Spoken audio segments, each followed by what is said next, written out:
Hello guys! Ipapakita ko sa inyo ngayong araw yung technique na ginagawa ko sa pag-transplant ng seedlings ng Venus flytrap. Noong January ko itinanim yung mga buto nito na nabili ko doon sa Plancoya Garden Center.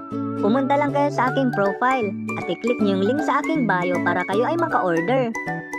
Kinakailangang maingat ka dito para hindi mo mapiris yung mga seedlings. Ganito ko kinukuha yung mga seedlings.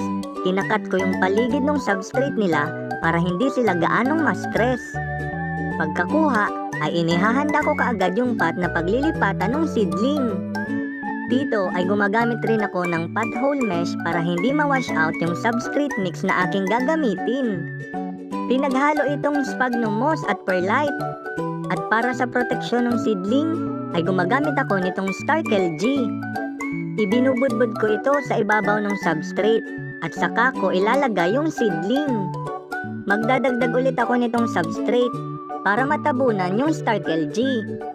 May natutunan ba kayo sa video na to? I-double tap nyo yung screen at i-share nyo itong video. Dinalagyan ko na ngayon ng pure sphagnum moss itong ibabaw nitong substrate para hindi ma-wash out ng malakas na ulan yung mga inihalo kong perlite. Ako ang inyong Bicolanong Hardinero Plancoya. Please don't forget to follow. Happy planting sa inyo!